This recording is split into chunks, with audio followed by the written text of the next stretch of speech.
Oke, sebelumnya apakah sudah terlihat teman-teman di layar? Sudah, Kak. Sudah. Oke, kita mulai ya dengan soal pertama, yakni soal nomor 14. Nah, di sini, di soal ini dinyatakan panas yang dihasilkan untuk pembentukan CaCl2 itu, atau kalor yang dihasilkan itu sebesar minus 795 kJ per mol. Energi yang dibutuhkan untuk mengubah 1 mol padatan kalsium menjadi gas kalsium itu sebesar plus 192. Energi ionisasi pertama, kalsium, itu 590, kalau yang kedua tuh 1146.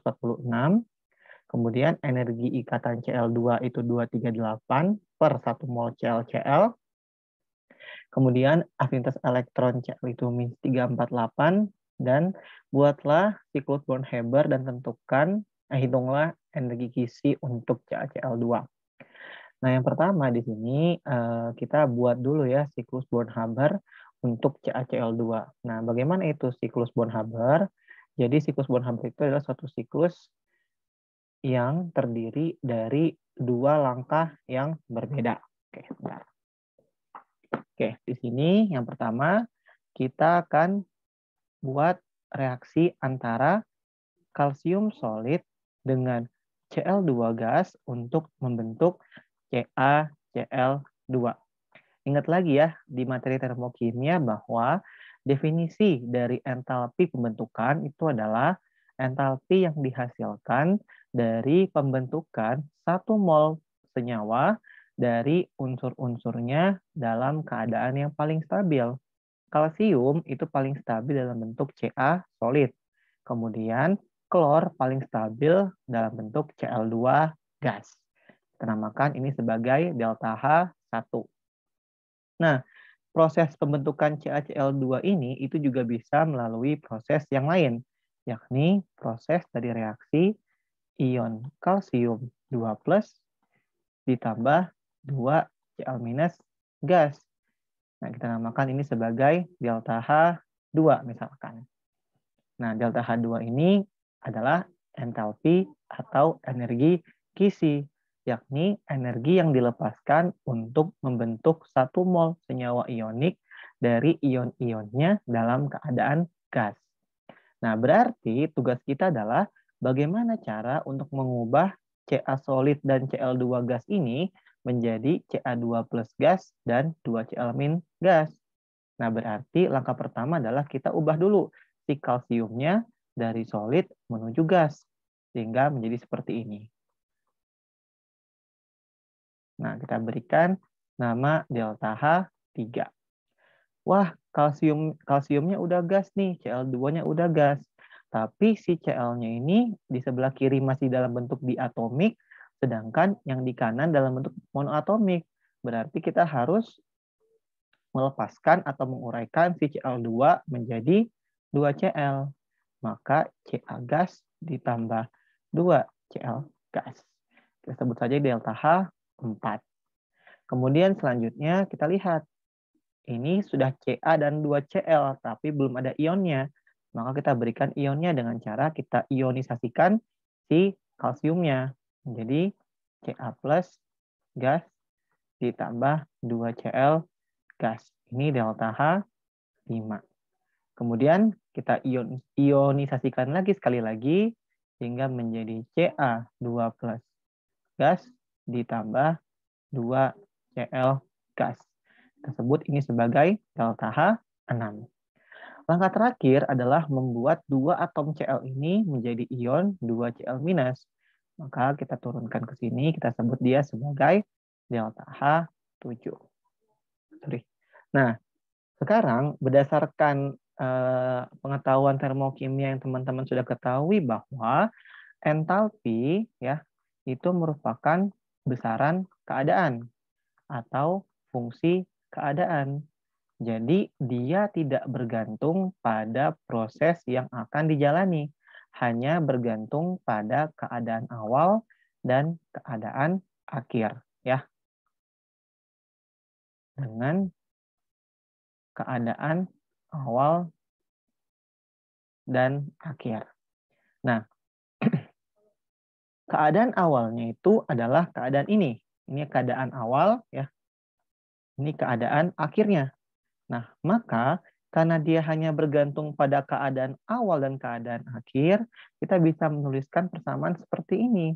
Delta H1 itu akan sama aja nilainya dengan delta H3 ditambah delta H4 ditambah delta H5 ditambah delta H6 ditambah delta H7 ditambah delta H2. Karena sekali lagi, dia nggak peduli prosesnya mau lewat Dago Asri, mau lewat Situ Lama, selama startnya di ITB dan finishnya di Nangor, ya akan sama aja gitu hasilnya ya. Jadi itu adalah fungsi keadaan atau contoh darinya adalah perubahan entalpi ya. Nah, sehingga sekarang kita akan menganalisis kira-kira delta H1 itu siapa dan berapa nilainya dan lain sebagainya. Nah, delta H1 ada yang menyebutkan ini apa namanya? Proses apa? Perubahan entalpi apa kira-kira delta H1 ini? Adalah perubahan entalpi pembentukan CaCl2 ya. Nah, yang nilainya itu adalah minus 795 kJ per mol.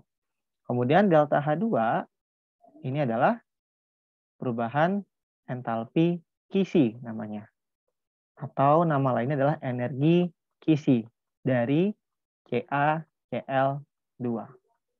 Oke, nah ini yang akan kita hitung. Lalu delta H3 ini adalah entalpi atau perubahan entalpi atomisasi ataupun nama lainnya adalah sublimasi dari atom kalsium. Kemudian delta H4 ini adalah entalpi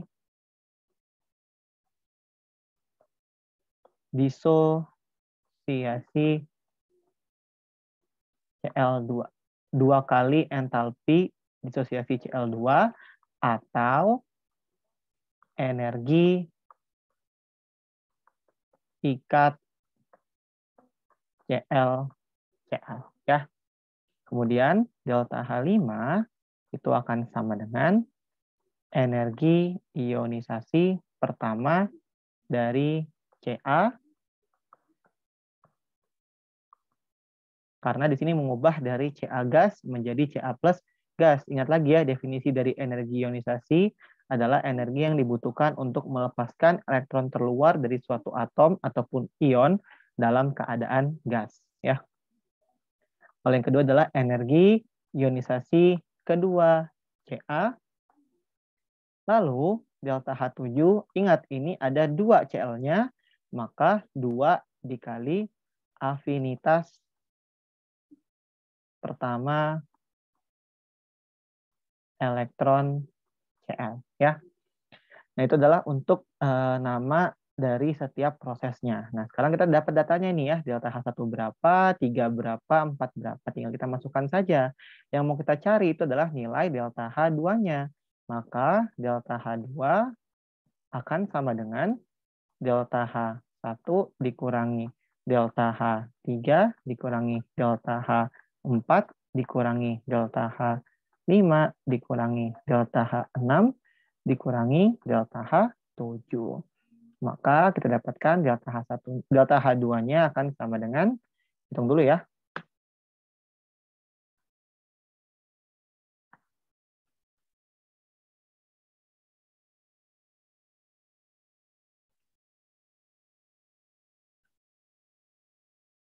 Oke, sebentar.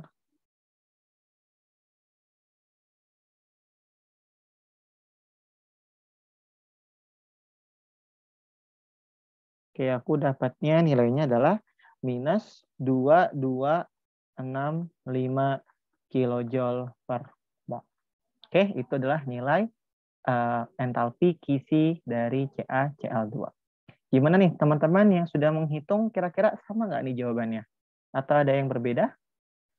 Atau ada yang ingin tanyakan? Silahkan.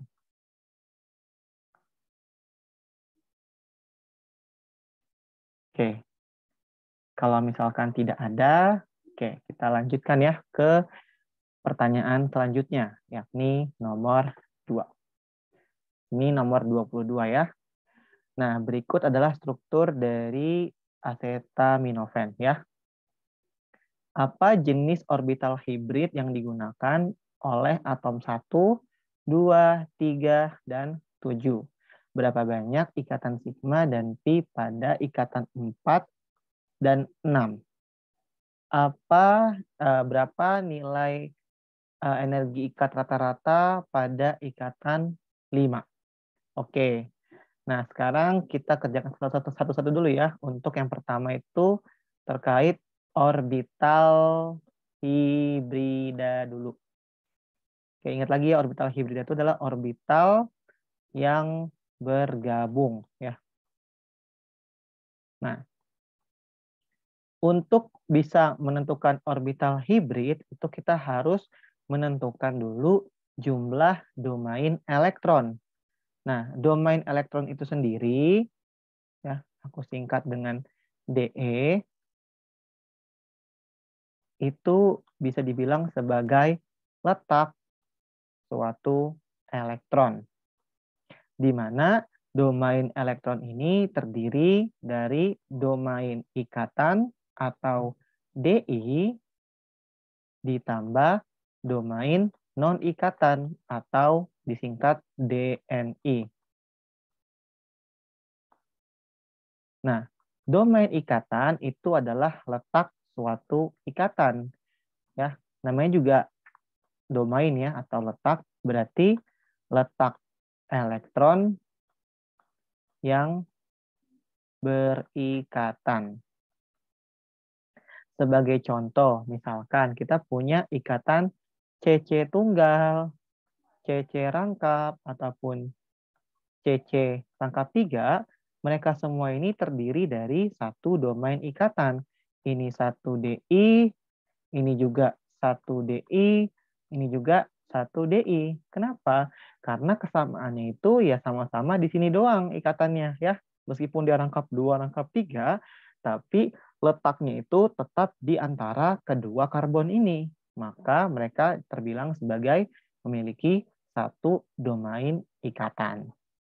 Oke. Kemudian untuk domain non-ikatan itu berarti adalah letak elektron yang tidak berikatan ya.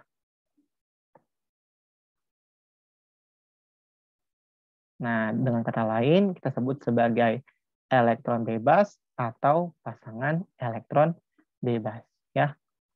Contohnya misalkan kita punya seperti ini ya. Nah, berarti domain non-ikatan dari atom oksigen itu ada 1, 2, 3. Berarti di sini dia punya 3 domain non-ikatan. Nah, apakah hanya PEB saja, Kak? Tentu saja tidak. Kalau misalkan atomnya radikal sekalipun, seperti ini contohnya, misalkan ini adalah H, ini adalah H, ini adalah H, maka ini kita sebut sebagai satu domain non-ikatan. Jadi yang penting elektronnya itu bebas, mau itu PEB ataupun elektron bebas aja. Nah, sekarang apa sih hubungan antara domain elektron dengan orbital hibrida? Jadi di sini aku buat suatu tabel ya. Ini domain elektron, ini adalah orbital hibrida ya. Nah, kalau misalkan domain elektronnya itu 2, maka orbital hibridanya itu pasti sp. Kalau dia 3 itu pasti sp2, kalau dia 4 pasti sp3, kalau dia 5 itu adalah sp3d, kalau dia 6 itu adalah sp3d2. Nah, yang domain elektronnya 4 itu kadang-kadang juga bisa memiliki orbital hibrid dsp2. Tapi yang seringnya itu adalah yang sp3 ya, seperti itu. Nah, dengan pengetahuan yang sudah kita dapatkan ini, maka untuk bisa menentukan orbital hibrida dari atom 1, 2, 3, dan 7, kita tinggal menghitung saja berapa jumlah domain elektron dari masing-masing atom. Oke, kita akan menghitung sekarang untuk atom 1 ya, dalam kurung oksigen ya. Ini atom oksigen yang dipanah. Nah, coba aku tanya ke teman-teman deh. Ayo dijawab, atom oksigen ini punya berapa domain ikatan kira-kira? 2. Oke, bagus. 2. Terus berapa domain non-ikatannya? 2. 2 juga. Berarti domain elektronnya berapa? 4. 4, betul. Dia punya 4 domain elektron. Berarti harusnya orbital hibridanya apa? sp3. sp3. Oke, bagus. Nah, tapi di sini ya teman-teman perhatikan ada satu pengecualian saja terkait orbital hibrida. Nah, apa itu? Nah, di sini teman-teman kalau kita gambarkan secara rapi ya untuk ikatan pada OH di benzen. Kita gambar ya. Nah, ini kan ada rangkap, rangkap, rangkap. Ini OH. Nah, teman-teman silakan di-refresh lagi terkait materi resonansi. Resonansi itu dapat terjadi apabila terdapat pasangan elektron bebas yang terpisah satu ikatan dengan ikatan pi. Ya. Nah, berarti di sini itu bisa terjadi yang namanya proses resonansi sehingga akan terbentuk struktur yang seperti ini. Oke, ini kemudian ini OOH, ini plus rangkap, ini rangkap. Dan terjadi lagi resonansi ke sini dan seterusnya. Nah, ingat lagi ya bahwa resonansi itu, sorry ini slide-nya kosong. Aku tambahin dulu ya. Oke, resonansi itu terjadi ya akibat perpindahan elektron orbital p ya. Perpindahan elektron orbital p. Nah, makanya tadi aku bilang ya entah itu PeB ataupun ikatan pi itu selama dia terpisah satu ikatan, dia bisa mengalami resonansi. Contohnya seperti ini. Misalkan ini ke sini, maka ini ke sini. Terpisah kan ya, ini ikatan pi-nya terpisah oleh satu ikatan dengan ikatan pi yang lain. Maka dapat terjadi resonansi sebagai berikut. Atau juga tadi pasangan elektron bebas yang terpisah satu ikatan dengan ikatan rangkap duanya. Seperti ini misalkan. Ini ke sini, ini ke sini. Ini namanya juga resonansi. Nah, berarti kita simpulkan bahwa satu PeB pada oksigen OH ini itu merupakan orbital P ya. Jadi sekali lagi, karena dia bisa mengalami resonansi, maka satu PeB yang ada di oksigen ini itu merupakan PeB yang menempati orbital P. Berarti si atom oksigen ini hanya memiliki satu domain non-ikatan. Karena satu PeB-nya itu digunakan untuk beresonansi. Sehingga kalau kita hitung ulang lagi, berarti sekarang atom oksigennya ya itu dia hanya punya 2 domain ikatan plus 1 domain non-ikatan. Sehingga dia akan punya 3 domain elektron. Maka di sini orbital hibridanya adalah sp2. Ya, seperti itu. Oke, jadi itu untuk pengecualian saja. Sisanya, selama tidak ada resonansi, maka perhitungan orbital hibrida tadi sama dengan domain elektronnya. Ya, seperti itu. Oke, kita lanjut ke atom nomor 2. Di sini ya, di sini atom karbon. Nah, sekarang kalau teman-teman, oh ya, gimana? Tadi PeB-nya kenapa Kak? Kalau cuma satu yang di resonansi? Iya, karena memang ke dalam resonansi itu cuma pakai satu PeB aja dalam satu atom, nggak dua-duanya.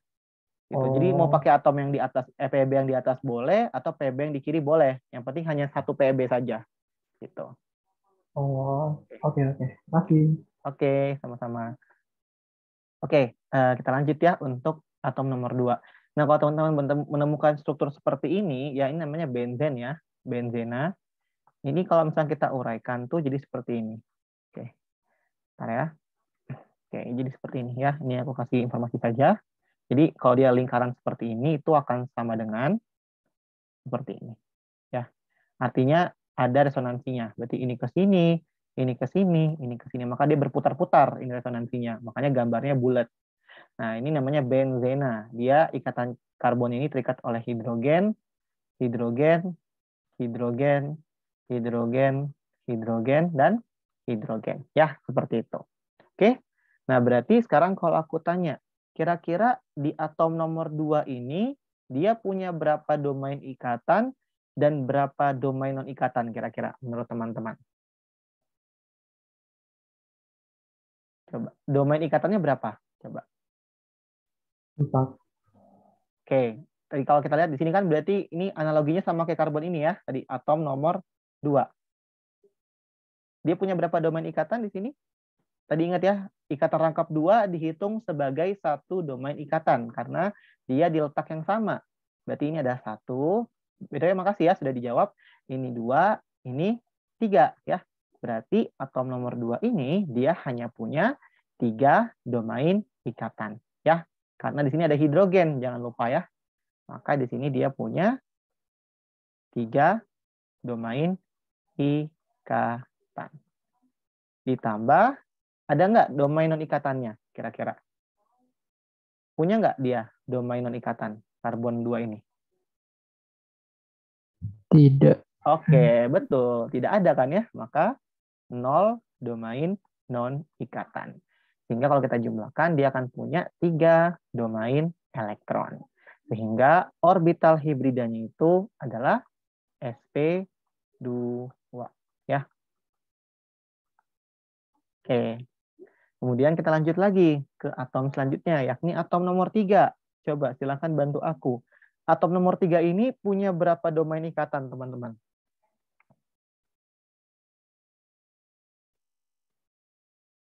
Jadi ya clue-nya ingat, ikatan rangkap 2 dihitung sebagai satu domain ikatan. Berarti ada berapa? 3, Kak. Oke, 3. betul. 3. Terima kasih, teman-teman. Berarti atom 3, dia punya 3 domain ikatan. Ada berapa domain non-ikatannya? Kira-kira?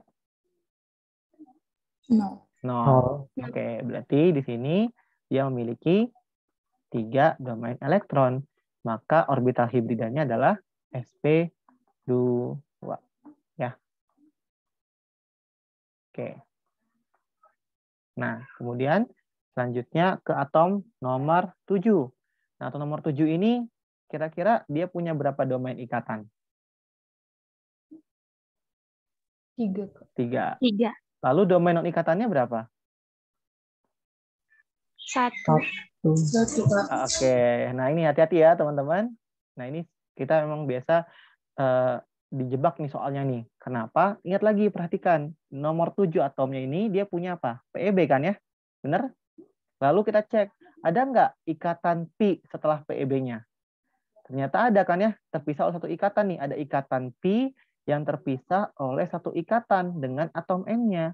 Maka dia bisa mengalami resonansi. Jadi si atom 7 ini, kalau kita gambarkan ulang seperti ini, nah, dia bisa mengalami resonansi dengan cara memberikan PEB-nya ke ikatan C dan N, dan ikatan rangkap 2-nya lepas seperti ini. Ya, jadi bisa mengalami resonansi.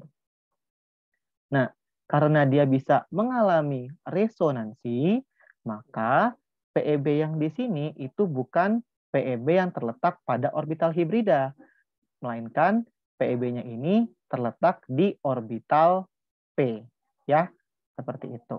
Jadi setiap ada PEB atau ikatan pi yang terpisah satu ikatan dengan ikatan rangkap 2 atau rangkap 3, maka dapat terjadi resonansi. Seperti contoh yang sudah aku tulis. Tapi kalau misalkan terpisahnya jauh, maka tidak akan mungkin terjadi resonansi. Sebagai contoh seperti ini. Misalkan ini ikatan rangkapnya di sini. Ini ada PEB. Maka ini nggak boleh dilakukan. Nah ini tidak akan terjadi. Karena terpisah oleh dua ikatan. 1 dan 2. Seperti itu. Ya, jadi harus terpisah satu ikatan. Oke? Maka di sini atom N-nya di nomor 7 dia hanya punya 3 domain ikatan dan 0 domain non-ikatan. Sehingga dia punya total 3 domain elektron. Maka di sini orbital hibridanya itu adalah sp2. Oke? Oke, sampai di sini dulu teman-teman, apakah bisa dipahami atau ada yang ingin tanyakan? Silakan. Apakah sudah cukup jelas teman-teman terkait penentuan orbital hibrida? Jelas, Kak. Jelas. Saya mau nanya, Kak. Iya, boleh. Gimana tuh? Jadi kan ada kayak soal gitu yang membuat kita bingung kapan harus menjawab suatu orbital hibrida itu DSP3 atau SP3D gitu, Kak. Kan itu berbeda tuh. Nah, itu kapan maksudnya? Itu aja, Kak. Oke, ada contoh soalnya nggak? Karena itu aku takutnya teman-teman nggak pelajarin di kelas. Teman-teman belajar ini nggak, penentuan orbital hibrida pada ion kompleks? Ion logam kompleks. Enggak ya? Atau belajar? Kalau enggak, kayaknya sulit untuk menjelaskan hal itu karena teman-teman sendiri nggak dapat materinya. Oke. Belajar. Oke. Mungkin aku coba jelasin singkat aja ya. Jadi perbedaannya itu letaknya pada berhubungan dengan tadi teori medan kristal atau CFT ya, kalau kita masuk ke sana. Jadi contohnya misalkan ya, untuk yang SP3D. Nah, SP3D ini berarti orbital S-nya itu bergabung dulu dengan orbital P, baru bergabung dengan orbital D. Maksudnya seperti apa? Jadi contohnya misalkan ini gabungan antara orbital 4S tambah 4P tambah 4D. Nah, ini adalah SP3D. Karena apa? Energi 4S lebih rendah daripada 4P dan lebih rendah daripada energi 4D. Sedangkan kalau yang DSP3 itu berarti energi orbital D-nya lebih rendah. Nah, kasus ini terjadi kalau misalkan seperti ini contohnya. Orbital 3D yang bergabung dengan orbital 4S yang bergabung dengan orbital 4P. Nah, contoh kasus dalam teori medan kristalnya seperti apa? Jadi kasus yang SP3 ini bisa terjadi kalau pembelahannya seperti ini. Ya, ini kan pembelahannya 2 dan 3 pada kompleks oktahedral. Nah, kalau misalkan semua elektronnya itu sudah terisi penuh pada kompleks ini kan berarti semuanya terisi penuh kan ya orbital 3D-nya, maka orbital hibridanya itu adalah orbital 4S, 4P, dan 4D. Maka jadinya adalah SP3D. Satu orbital 4S bergabung dengan 3 orbital 4P dan bergabung dengan 1 orbital 4D. Ya. Nah, tapi kalau misalkan DSP3 itu berarti pembelahannya seperti ini.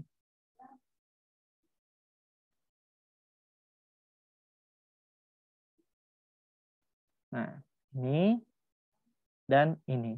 Ini ada 1 orbital D yang kosong ya, bergabung dengan orbital 4S dan bergabung dengan orbital 4P. Itu namanya adalah DSP3 ya. Seperti itu. Bisa dipahami nggak kira-kira perbedaannya? Untuk sementara. Atau masih bingung? Misal contoh senyawanya gimana, Kak? Oke, sebentar ya. Yang mana yang kapan, yang mana SP3D, yang mana DSP3 gitu. Oke, sebentar ya. Oke, aku ini ngecat dulu ya, sebentar. Oke.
Oke, sorry teman-teman tadi lagi ngecas HP bentar ya. Ngecas HP, ngecas laptop. Oke, tadi lanjut lagi ya. Oke, contohnya gimana? Bentar. Oh, tadi ada yang ngechat aku. Bentar. Oh ya, nggak dipelajari katanya ya. Nah, mungkin contohnya singkat aja kali ya. Contohnya, bentar ya. Oke, contohnya itu misalkan pada ion kompleks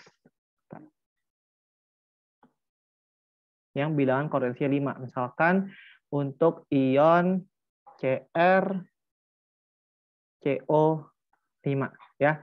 Nah, Cr ini kan dia punya apa namanya? Sorry.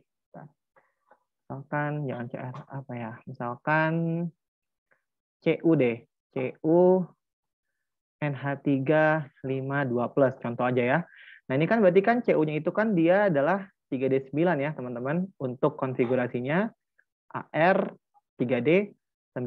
Nah, 3D9 itu berarti ada 9 elektron yang menempati orbital D ya. Seperti ini. Dan pembelahannya itu jadi seperti ini. Misalkan ya, contoh saja. Contoh. Nah, maka kalau seperti ini berarti orbital 3D-nya ya. 1, 2, 3, 4, 5, 6, 7, 8, 9. Nah, kalau seperti ini, berarti kan semua orbital 3D-nya itu telah terisi oleh elektron. Maka NH3 sebagai ligan itu akan menempati orbital 4s, 4p, dan 4d. Kan berarti kan kalau ada 5 NH3, maka akan ada 5 PeB yang harus menempati 5 orbital, ya kan ya? Nah, karena orbital 3D-nya itu sudah penuh, tadi ya, 3D-nya sudah penuh di sini, maka orbital yang akan ditempati itu adalah orbital selanjutnya, yakni orbital 4s, orbital 4p, dan orbital 4d. Maka di sini ada 1 NH3, 2 NH3, 3 NH3, NH3 yang keempat, dan satu lagi NH3 yang kelima. Maka dalam kasus ini orbital hibridasi Cu itu adalah sp3d ya, seperti itu. Jadi itu kasus kalau misalkan yang sp3d. Jadi di sini orbital 3D-nya sudah penuh oleh elektron. Sedangkan kalau misalkan aku hapus, contohnya seperti ini misalkan 3D-nya itu masih ada 1 elektronnya, seperti ini misalkan ya. Nah, seperti contohnya misalkan ini ada 4s, ini ada 4p, maka 1 orbital D ini bisa diisi oleh 1 NH3, NH3 yang kedua, NH3 yang ketiga, NH3 yang keempat, dan NH3 yang kelima. Sehingga orbital hibridanya itu menjadi DsP3. Ya, seperti itu. Karena D-nya itu berasal dari energi orbital yang lebih rendah daripada S dan P-nya. Maka disebutkan duluan D. Jadi 3D8 kan, 3D8 kan energinya lebih rendah daripada 4S. Seperti itu. Sedangkan kalau yang ini, D-nya itu dari orbital 4D yang energinya lebih tinggi daripada 4S dan 4P. Maka sebutannya itu adalah sp3d. Seperti itu. Oke, kira-kira terbayang nggak dengan penjelasannya atau masih bingung kira-kira untuk yang sp3d dan dsp3? Terbayang Kak, makasih Kak. Oke, siap sama-sama. Oke, kita lanjut lagi ke sini ya, teman-teman. Untuk nomor 4 dan 6 itu berapa banyak ikatan sigma dan pi? Nah, nomor 4 itu yang ini ya. Nah, berarti itu berapa ikatan sigmanya, teman-teman? Silakan dijawab. Kalau seperti ini, maka 1 ikatan sigma ya. Dan tidak ada ikatan pi. Oke. Nah, berarti ini ada 1 ikatan sigma dan 0 ikatan pi. Nah, aku tulis ya. Berarti untuk ikatan nomor 4, itu berarti 1 ikatan sigma plus 0 ikatan pi. Ingat ya teman-teman ya, untuk ikatan tunggal itu pasti ikatan sigma. Kalau ikatan rangkap 2 itu terdiri dari 1 ikatan sigma dan 1 ikatan pi. Sedangkan kalau misalkan ikatan rangkap 3 itu terdiri dari 1 ikatan sigma dan 2 ikatan pi, ya, seperti itu. Oke. Nah, ini sigma namanya. Oke. Nah, berarti ikatan nomor 4 sudah. Lalu terakhir ikatan nomor 6. Yang ini ya, berarti ini terdiri dari 1 sigma dan 1 pi, ya, seperti itu. Oke, mantap. Nah, berarti yang nomor 6 itu 1 sigma dan 1 pi. Nah, pertanyaan terakhir itu berapa ikatan rata-rata pada ikatan nomor 5 atau pada benzennya? Ya, kita lihat di sini. Ini benzen ya, ini gambar ulang di sini. 1, 2, 3. Nah, tanyanya ini berapa nih ikatan rata-ratanya, orde ikatannya ya. Nah, bagaimana cara menghitungnya? Pertama, kita lihat dulu apakah ikatan tersebut bisa mengalami resonansi atau tidak. Nah, pada benzena ini, karena terdapat ikatan rangkap 2 yang terpisah 1 ikatan dengan ikatan pi yang lain, maka dia bisa terjadi resonansi. 1 ke sini, ini ke sini, dan ini ke sini. Hasilnya seperti apa? Menjadi seperti ini. Ini pindah ke sini, ini pindah ke sini, ini pindah ke sini. Lalu dia juga resonansi lagi. Ini ke sini, ini ke sini, ini ke sini. Sehingga dia akan hanya berputar-putar saja ya ikatannya. Menjadi seperti ini, dan ini. Nah, berarti orde ikatan rata-ratanya ya, rata-ratanya itu berarti total ikatan rangkap 2 ditambah total ikatan tunggalnya dibagi dengan jumlah atom karbonnya. Maksudnya seperti apa? Di sini kan ada 3 ikatan pi yang digunakan oleh 6 atom karbon. Berarti orde ikatan rata-ratanya itu adalah ikatan tunggalnya 6 dibagi 6 ditambah ikatan rangkap 2-nya. Ada 3 ikatan rangkap 2 yang dibagi ke 6 atom. Sehingga menjadi 1 ditambah setengah. Atau sama dengan 1/2. Ya, seperti itu. Contoh lainnya misalkan seperti ini. Pada NO3-. NO3- juga sama. Terdapat resonansi di sini. Ya. Nah, ini ke sini. Jadi ini ke sini. Kemudian resonansi yang kedua adalah ini ke sini tambah ini ke sini ya. Nah, sehingga dia punya 3 struktur resonansi. Berarti orde ikatan rata-rata NO ya menjadi ada 4 ikatan yang digunakan oleh 3 atom ya, NOOO ya kan ya. Berarti 4/3 sama dengan 1,33. Seperti itu. Itu untuk orde ikatan rata-rata. Jadi kalau misalkan ada struktur yang bisa mengalami resonansi, maka ikatan rangkap 2-nya itu nggak diam di situ, melainkan dia tersebar ke atom yang lainnya ya. Seperti itu. Oke. Silakan kalau ada yang ingin ditanyakan bisa tanyakan saja ya. Oke, selanjutnya kalau misalnya tidak ada, kita lanjut ke soal nomor 1289 ya. Dari isomer berikut ini, manakah yang memiliki viskositas yang lebih tinggi? Nah, viskositas ini itu kan bisa disebutkan sebagai kekentalan ya. Bahasa yang mudahnya, kekentalan suatu zat ya.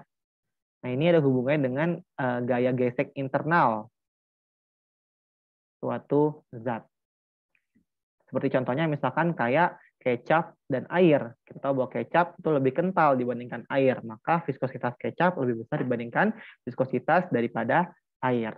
Nah, viskositas ini termasuk ke dalam sifat fisik suatu material atau sifat fisik dari suatu zat. Yang seperti kita tahu bahwa sifat fisik suatu zat ini banyak dipengaruhi oleh gaya antar molekul ya. Semakin kuat gaya antar molekul, maka viskositasnya akan semakin tinggi, ya. Viskositas akan semakin besar. Nah, ini sebagai ilustrasi, misalkan nih kita punya atom A dan atom B, ya.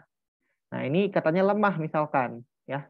Dibandingkan misalkan atom A dan atom C. C dan D misalkan. Ini gaya antar molekulnya lemah. Yang satu lagi gaya antar molekulnya kuat, ya. Nah, maka kalau kita lewatkan suatu benda, misalkan benda E melewati A dan B, maka dia dengan mudah bisa melewati si AB ini karena ikatan antara mereka berdua ini sangat lemah. Dibandingkan kalau aku punya benda yang melewati CD, ini lebih susah karena ikatan CD-nya lebih kuat. Maka dari itu, semakin kuat gaya antar molekulnya, maka viskositasnya akan semakin besar karena dia semakin punya gaya tahan dari benda lain, ya, seperti itu. Sehingga dalam kasus ini kita tinggal mencari saja di antara kedua molekul ini mana yang gaya antar molekulnya yang paling kuat. Kebetulan kita tahu bahwa dua-duanya ini merupakan hidrokarbon yang kita tahu bersifat non polar, ya. CH, ya, CXHY itu merupakan senyawa yang non polar. Ingat-ingat lagi ya, kalau senyawa yang non polar itu berarti dia hanya punya gaya dispersi London. Nah, sekarang kita lihat berarti manakah di antara keduanya ini yang memiliki gaya dispersi London yang lebih kuat. Nah, faktor pertama itu adalah faktor ukuran, ya. Semakin besar ukurannya, maka gaya dispersi London itu akan semakin kuat, ya. Ukuran itu adalah ukuran atom, ya teman-teman, maksudnya makin kuat. Kemudian yang kedua, semakin banyak atom yang terlibat, ya, semakin banyak atom, maka gaya dispersi London itu akan semakin kuat juga, ya. Yang ketiga adalah luas permukaan. Semakin tinggi, semakin besar luas permukaan, maka gaya dispersi London-nya itu akan semakin kuat juga, ya. Nah, sekarang kita lihat, berarti kita bandingkan faktor yang 1, 2, 3 terhadap kedua senyawa ini. Nah, kebetulan ya kedua senyawa ini memiliki rumus yang sama, kan oktana itu berarti C8H18.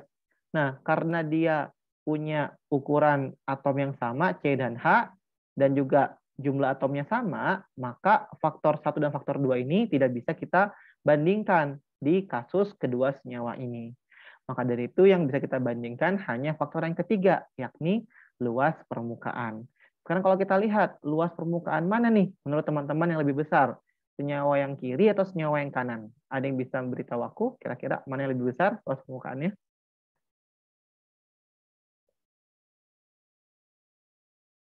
Sudah belajar kan ya di matematika tentang Yang luas kiri. permukaan?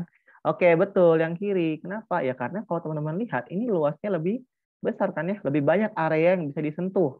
Maka senyawa yang di sebelah kiri, senyawa 1, itu memiliki luas permukaan yang lebih besar dibandingkan senyawa yang nomor 2. Ya, otomatis karena luas permukaan senyawa 1 lebih besar dibandingkan senyawa 2, maka viskositas senyawa 1 lebih besar dibandingkan viskositas senyawa 2, ya. Seperti itu. Oke. Dengan kata lain, semakin lurus rantai dari suatu hidrokarbon atau suatu senyawa lain, maka semakin kuat gaya antar molekulnya. Atau semakin bercabang suatu rantai suatu senyawa, maka semakin lemah gaya antar molekulnya, ya, seperti itu. Oke, itu untuk viskositas. Seperti biasa, kalau ada yang masih bingung atau ingin ditanyakan, silakan ditanyakan saja. Oke? Oke, kalau tidak ada, kita lanjut ya ke soal selanjutnya. Molekul manakah yang akan lebih mudah untuk membasahi permukaan gelas? Apakah propilen glikol atau dietil ether. Oke, untuk wettability atau keterbasahan ya. Keterbasahan itu bergantung pada bahan materialnya ya. Dan memanfaatkan sifat gaya antar molekul. Semakin mirip gaya antar molekulnya atau semakin mirip gaya antar molekul dari bahan dan juga zatnya, maka semakin mudah zat tersebut membasahi permukaan material tersebut ya. Zat tersebut membasahi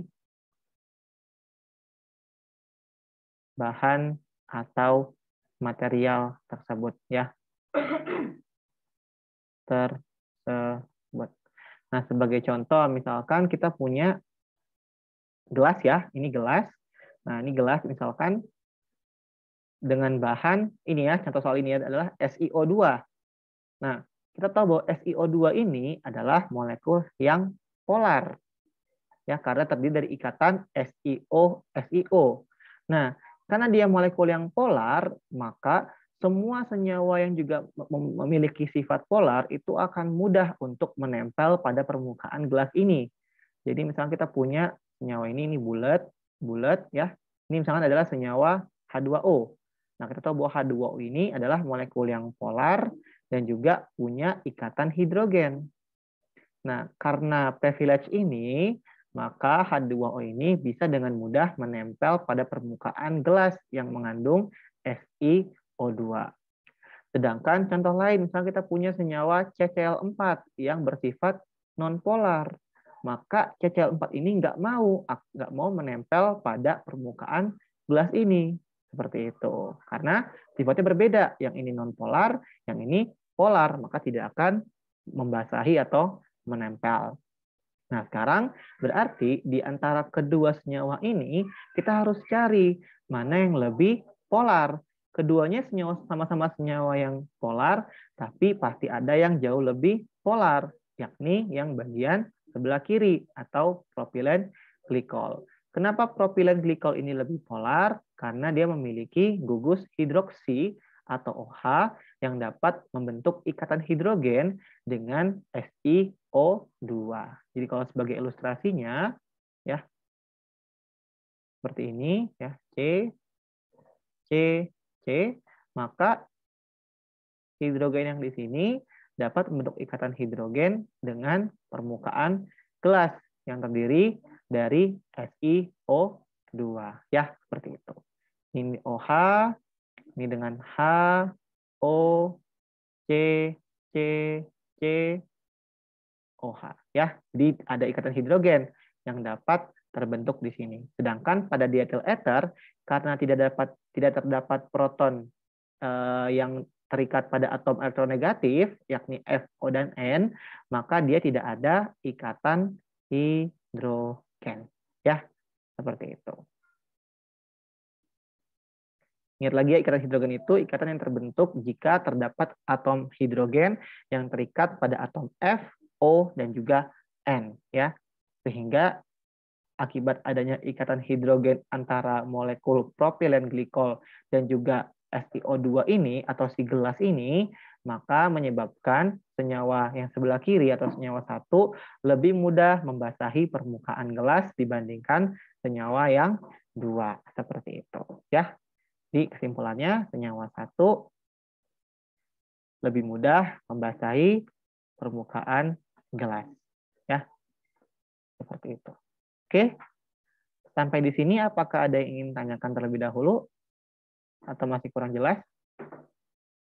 Silahkan. Boleh open mic atau mungkin chat di everyone, silahkan.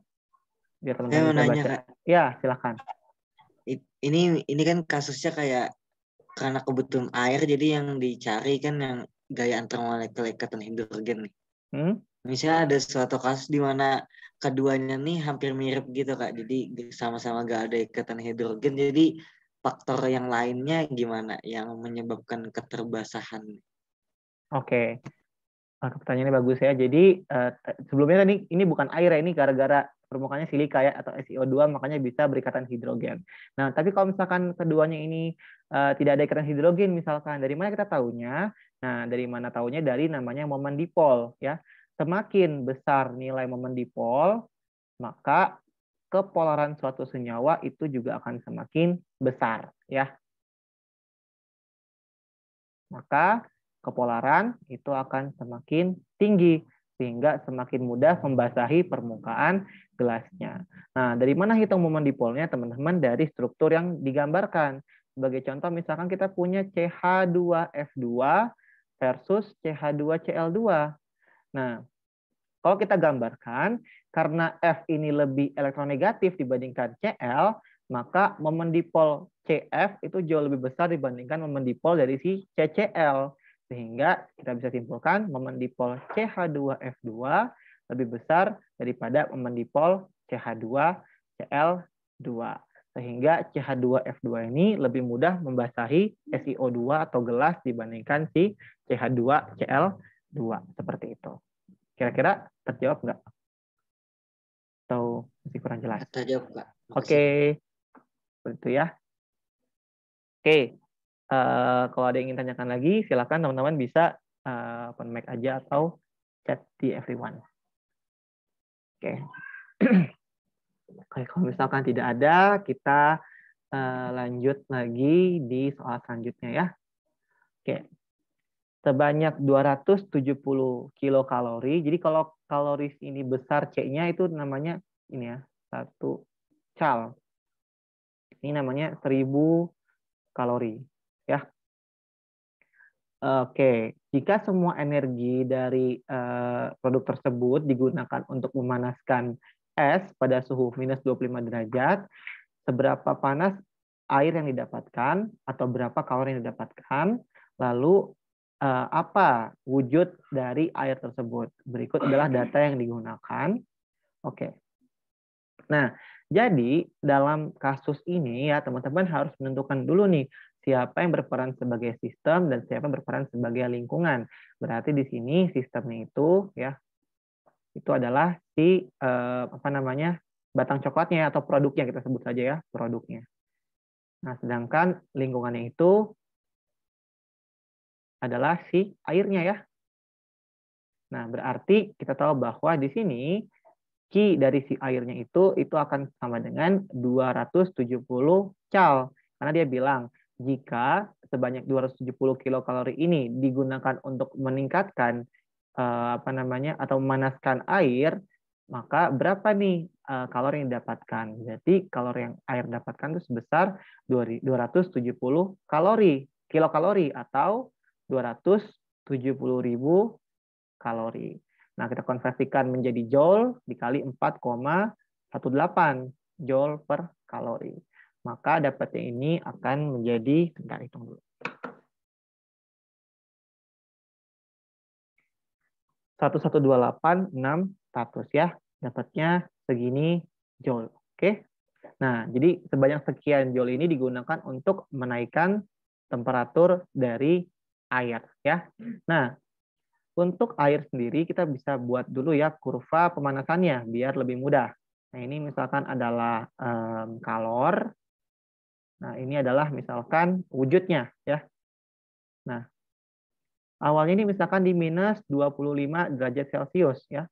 Kita naikkan sampai dia di 0 derajat Celcius. Nah, pada 0 derajat Celcius, air itu akan mengalami perubahan wujud dari solid menuju liquid. Semakin banyak kalori yang kita berikan, maka semakin banyak air dalam bentuk fasa liquid. Ya, jadi ini proses perubahan dari solid menuju liquid. Kemudian dari liquid 0 derajat, dia naik lagi nih sampai di suhu 100 derajat Celcius. Nah, di suhu 100 derajat Celcius ini, air juga mengalami perubahan wujud lagi dari liquid menjadi gas. Nah, seperti ini. Nah, kemudian dia naik lagi sampai seterusnya ya. Nah, maka kita pertama kali harus tahu dulu nih proses-proses yang terjadi. Ini namanya proses 1, ini proses 2, ini proses 3, proses 4, ini proses 5. Ya. Untuk proses 1, ya tinggal menggunakan rumus Q sama dengan MC delta T. Jadi, kalor yang diperlukan untuk mengubah dari minus 25 derajat solid menuju 0 derajat solid, itu tinggal menggunakan rumus M dikali C dikali delta T. M-nya berapa? 75 ml. Kita asumsikan rho-nya sama dengan 1 gram per mililiter. Maka massa air yang digunakan itu adalah 75 ml dikali 1 gram per mililiter, atau sama dengan 75 gram. Maka ini akan sama dengan 75 dikali kalor jenis es. Ya, karena di suhu ini airnya dalam bentuk solid, maka kita cari kalor jenis es, yakni specific heat of ice, ya, sebesar 2,05 joule per gram derajat Celcius. Dikali perubahan suhunya sebesar 25 derajat Celcius. Maka di sini akan menjadi, kita hitung dulu ya, 75 dikali 2,05 dikali 25. Maka dapatnya adalah 3.843,75 joule. Jadi diperlukan sekian joule untuk menaikkan suhu es dari minus 25 derajat menuju 0 derajat Celcius. Oke. Kemudian pada proses 2, ini adalah proses perubahan dari solid menuju liquid dari suhu yang sama, yang kita sebut sebagai proses pelelehan atau melting. Maka reaksinya seperti ini, H2O solid menjadi H2O liquid, di mana kalor yang terlibat dalam proses ini kita sebut sebagai entalpi fusion atau entalpi pelelehan. Di soal ini entalpi fusionnya sebanyak plus 6,02 kilojoule per mol.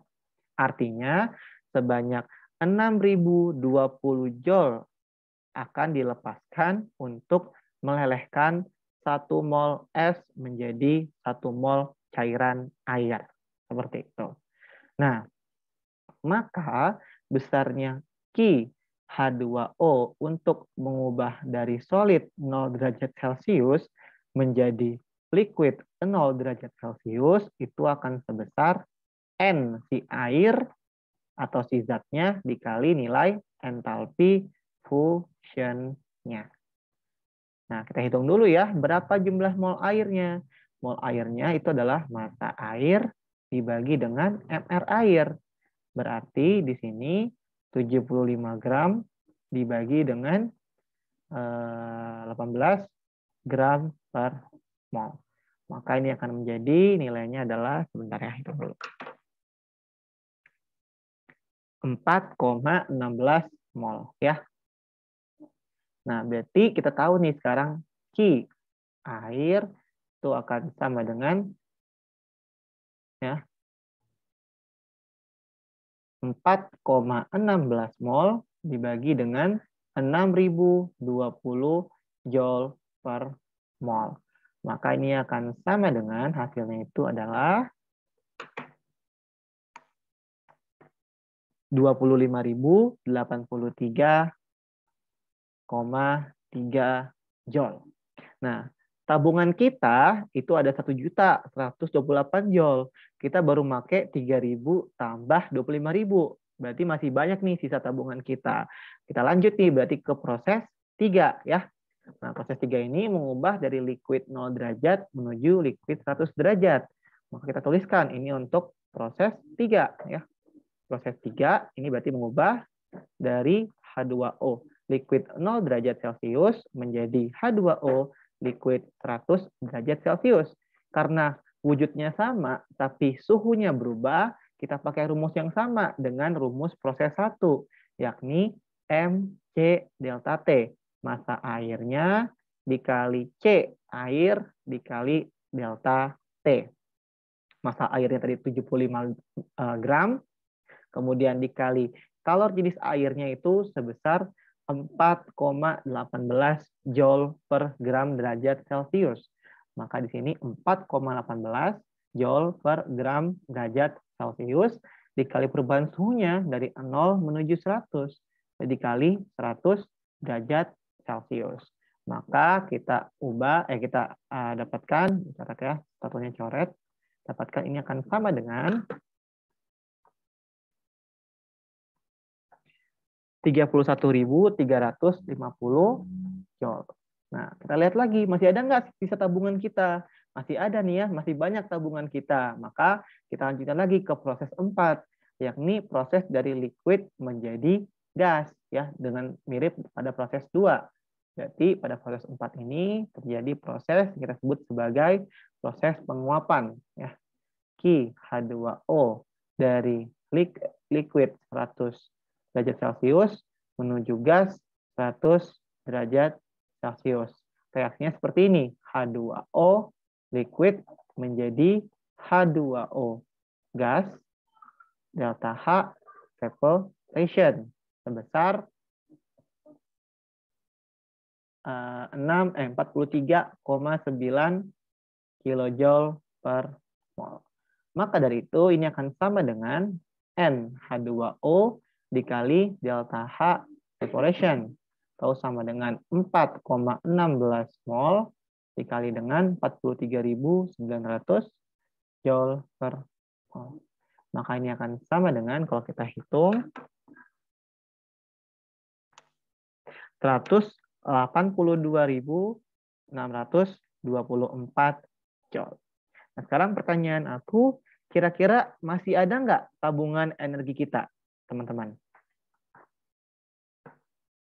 Masih ada nggak tabungan kita energinya? Kita punya awalnya 1 juta nih, udah kepake 3.000, tambah 25.000, tambah 31.000, tambah 100.000. Masih ada nggak sisanya? Kira-kira? Masih, Kak. Masih ya. Oke, maka sisa kalor ini digunakan untuk proses yang kelima ya. Nah, kita hitung dulu ya. Berarti sisa energi atau sisa kalornya itu akan sama dengan sisa kalor yang awal, yakni 1.128.600 dikurangi pada proses 1 kita gunakan 3.843,75. Kemudian proses yang kedua kita gunakan sebanyak 25.083. Tambah proses yang ketiga 31.350. Tambah proses yang keempat yakni 182.624. Maka sisa kalornya ini akan sama dengan, kalau kita hitung ya,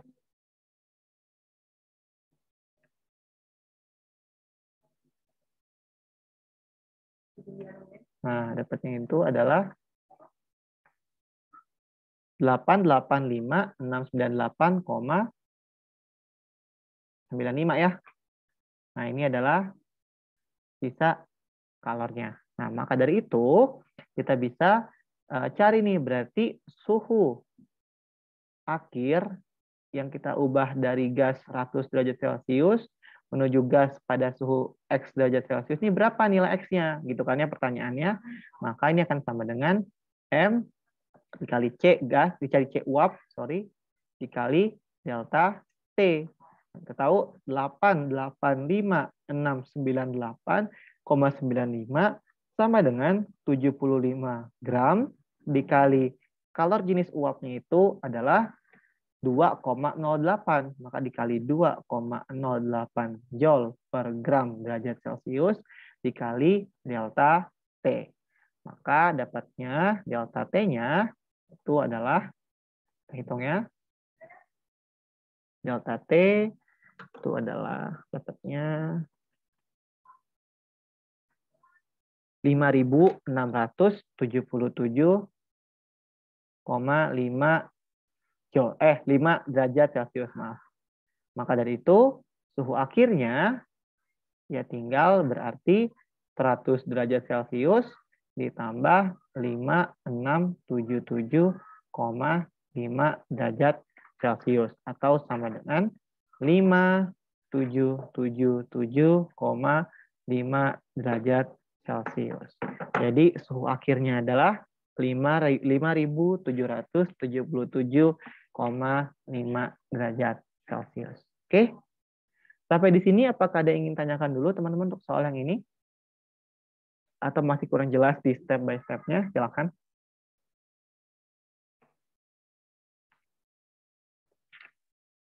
Oke. Kalau misalkan tidak ada, ya, maka kita lanjutkan lagi ya ke soal selanjutnya. Ya. Nah, ini proses pendinginan dan pengeringan itu digunakan untuk mengawetkan makanan. Jika suatu stroberi didinginkan dan dikeringkan, mereka akan didinginkan sampai suhu minus 80 derajat Celcius dan dimasukkan ke dalam vakum dengan tekanan 0,001 torr. Setelah air dihilangkan, hasil bekuannya menjadi permukaan dingin dalam freezer tersebut, ya. Nah, sebanyak 150 ml air dihilangkan dari stroberi yang kita miliki, ya, sebanyak satu batch. Berapa banyak energi yang akan dibutuhkan? Apa perubahan yang terjadi? Dan pada waktu tersebut, berapa banyak air yang ada dalam atmosfer jika volume freezernya sebanyak 5 liter? Dan jika 1 jam itu untuk menghilangkan 1 ml air, maka berapa lama waktu yang dibutuhkan untuk melakukan pengeringan dan pendinginan untuk stroberi yang kita miliki? Nah, berarti di sini ceritanya kita pengen menghilangkan air dari stroberi yang kita miliki agar menjadi kering dan terhindar dari pembusukan, ya. Di sini kan berarti suhu dari pengeringannya itu didinginkan sampai minus 80 derajat Celcius atau setara dengan 193 Kelvin. Lalu tekanannya itu ya tekanannya itu sebesar 0,001 torr. Ya. Maka di sini prosesnya itu kan berarti kita pengen menghilangkan H2O ya menjadi uap. Kan ya kan berarti kan pengeringan. Kita pengen menghilangkan si air pada stroberi tersebut menjadi uap air ya. Oke. Nah, kemudian di sini jadi kita gunakan massa airnya itu sebanyak 150 ml. Dan proses penyubliman air, oke, sebentar. Kebalik ya. Bentar. Ini kita lihat diagram fasa dulu ya. Di sini diagram fasa air, ya ini kan berarti solid, liquid, gas. Ini kan berarti kan tekanannya rendah nih. Ini 0,001 torr. Ini P, ini adalah T. Nah, berarti kalau kita mendinginkan suhunya, jadi kita pengen mengubah dari gas menjadi solid, ya kan ya? Ini kan misalkan suhu awalnya ini 0 derajat nih.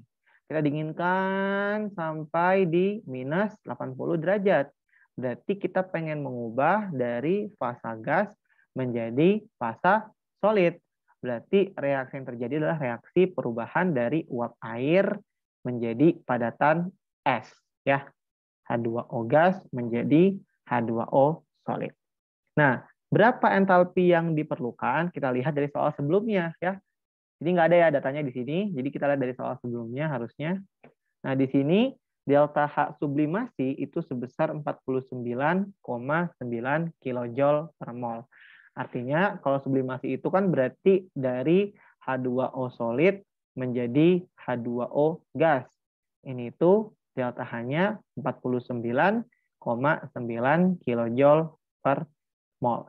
Berarti kalau kita mengubah dari gas menjadi solid, itu berarti delta H-nya sama dengan minus 49,9 kJ per mol.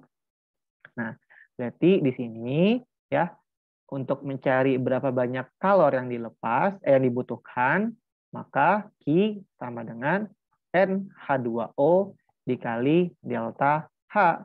Maka sama dengan 150 gram dibagi 18 gram per mol dikali minus 49.900 joule per mol. Ya. Karena kita asumsikan massa jenis air sama dengan 1 gram per mililiter. Dan sini kita dapatkan kalor yang diperlukan itu sebanyak 415.833,3 joule per mol. Atau sama dengan 415,833 kilojoule per mol. Ya, seperti itu. Oke. Itu untuk pertanyaan yang pertama, berarti ya. Oke, pertanyaan kedua adalah apa perubahan fasa yang terjadi? Berarti perubahan fasanya itu dari gas atau dari uap menuju solid, ya. Gas menuju solid atau dari uap menuju padatan. Kemudian yang ketiga, pada waktu tersebut berapa banyak air yang ada di atmosfer jika volumenya sebanyak 5 liter. Nah, kita menggunakan persamaan gas ideal. Asumsikan H2O sebagai gas ideal, ya. Maka kita bisa mencari jumlah H2O dengan menggunakan rumus PV sama dengan nRT. Sehingga N sama dengan PV per RT. P-nya dalam bentuk TOR. Kita konversikan dulu menjadi ATM. Ya. Maka 0,001 TOR kita konversikan menjadi ATM dengan dibagi 760 TOR per ATM. Kali volumenya 5 liter dibagi 0,082 liter ATM per mol Kelvin dikalikan 193 Kelvin ya, minus 80 derajat. Maka dari itu kita dapatkan NH2O-nya sebanyak, hitung ya,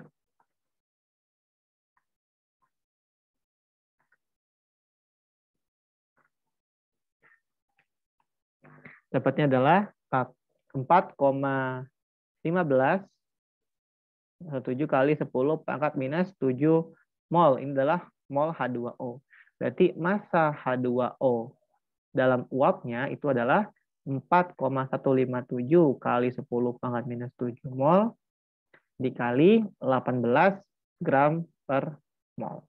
Dapatkan massa H2O-nya sebesar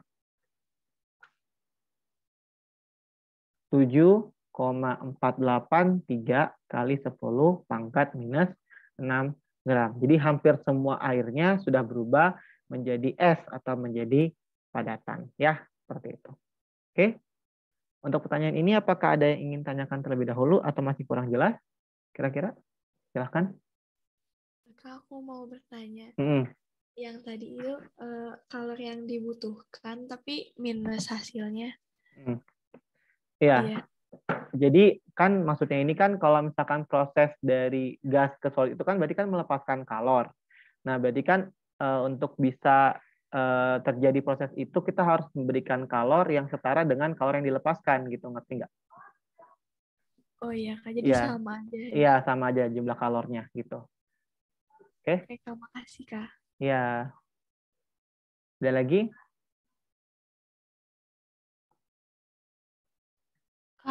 Kak, dari grafiknya itu kan dari gas ke solid.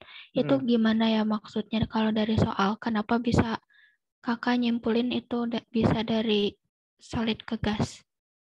Gas ke solid atau solid ke gas? Solid ke gas soalnya. Dari yang awalnya Kakak mikir dari gas ke solid. Oh, oke. Nah, jadi tadi kan aku karena pakai bahasa Inggris ya soalnya, jadi nggak kebayang secara realnya gitu. Karena aku kiranya, jadi awalnya kan ada air dalam buah-buahannya gitu kan ya. Nah, aku pikir mau diuapkan gitu. Ternyata mungkin si alat yang itu tuh, jadi kita punya kita punya suatu zat atau bahan yang ada uap air mungkin di sekitarnya. Nah, kita pengen uap air yang di sekitarnya itu menjadi memadat. Nih, mungkin ada bantuan ini, to a cold surface. Nah, ini Aku mikirnya dia menjadi kayak padatan gitu, jadi kayak lapisan es. Makanya tadi aku mikirnya, oh jangan-jangan dari gas menjadi solid. Nah ini dibuktikan dengan diagram fasa si airnya. Kan kalau misalnya diagram fasa kan ini solid, liquid, gas kan ya. Nah kalau tekanannya rendah berarti kan di bawah sini. Nah berarti kalau kita dinginkan suhunya, berarti terjadi perubahan fasa dari si gas menjadi si solid kayak gitu.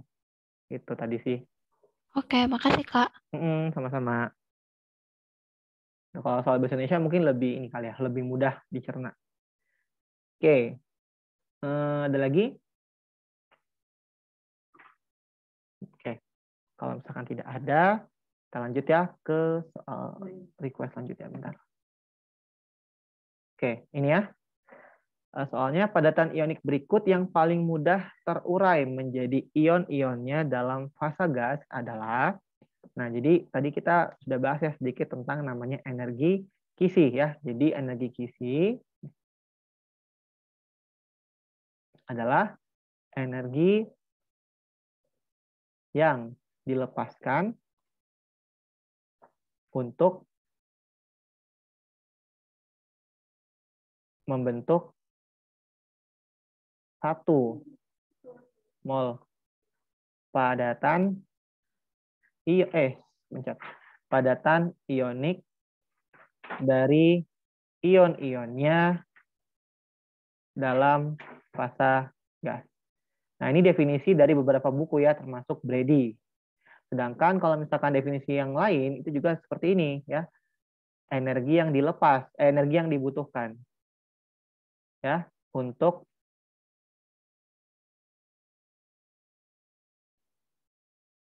melepaskan atau menguraikan 1 mol padatan ionik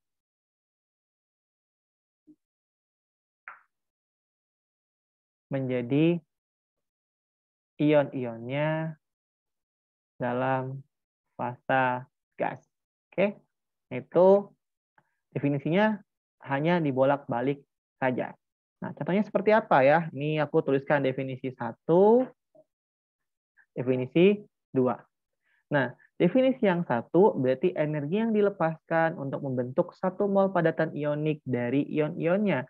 Contohnya seperti ini, misalkan Na plus gas ditambah Cl minus gas membentuk padatan NaCl solid.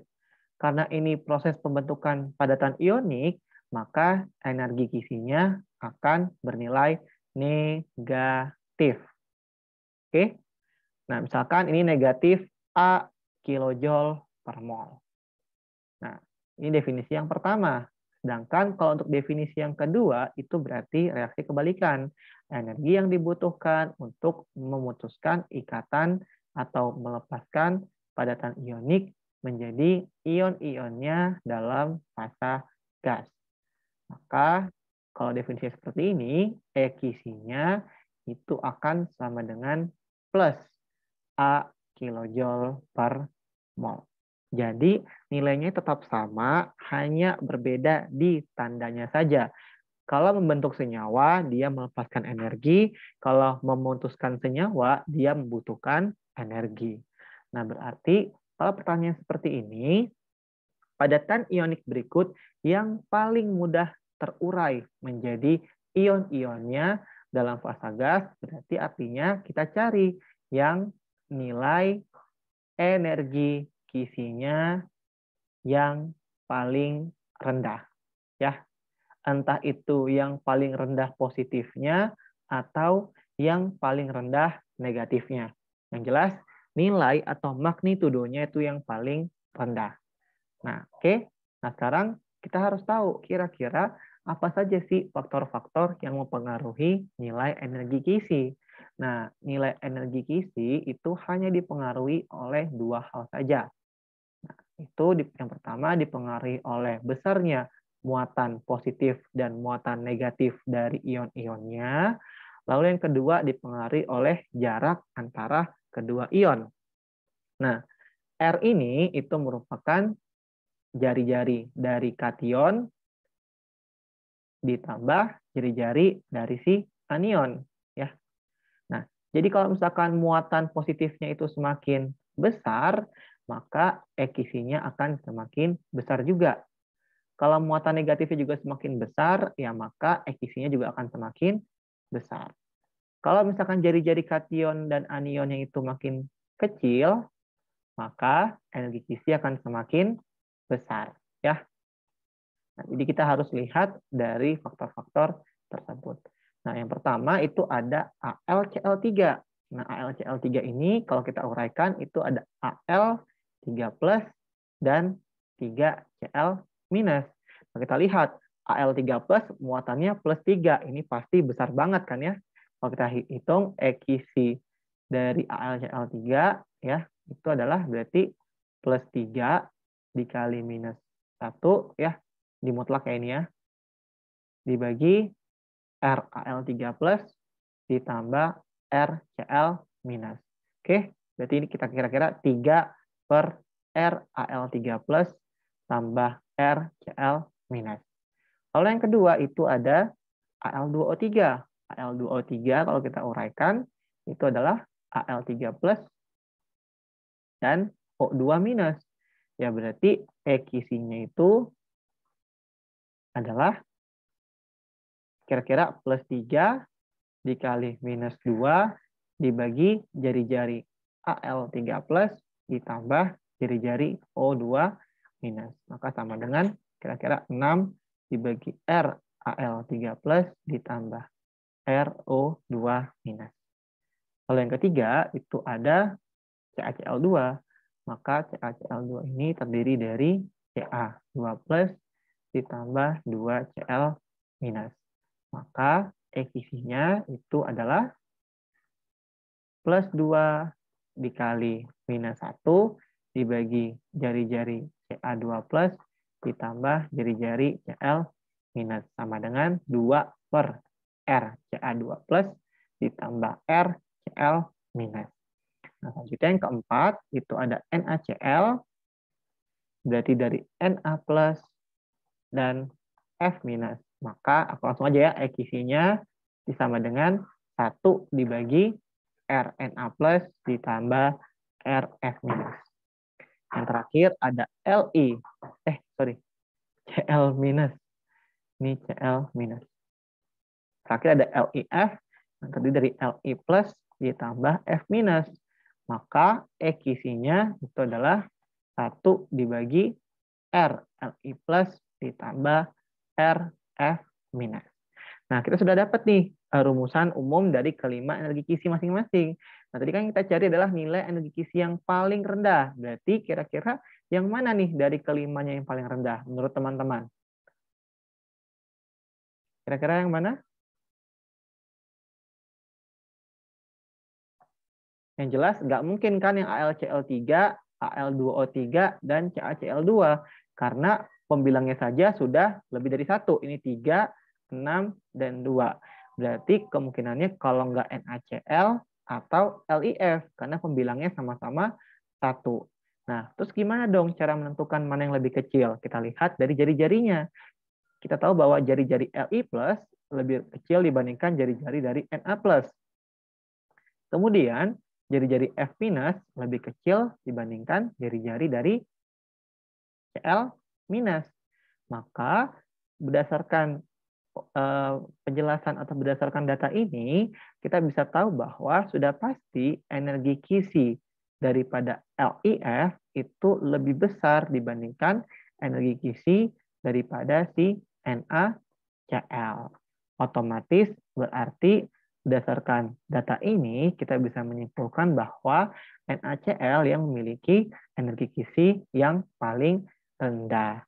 Atau dengan kata lain, NaCl yang paling mudah terdekomposisi atau terurai menjadi ion-ionnya dalam fasa gas. Seperti itu. Dan kalau ditanya mana yang paling sulit, jawabannya adalah yang Al2O3.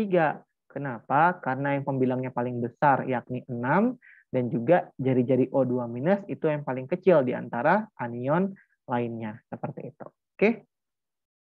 Sampai di sini teman-teman, apakah ada yang ingin tanyakan? Atau masih kurang jelas? Silahkan. Atau bisa dipahami nggak kira-kira untuk soal yang ini, teman-teman? Bisa, Kak. Bisa. Oke, ya. Ini gizi paling besar, aku tulis aja ya biar bisa sebagai compare. Compare Al2O3, gizi yang paling kecil itu adalah NaCl. Oke.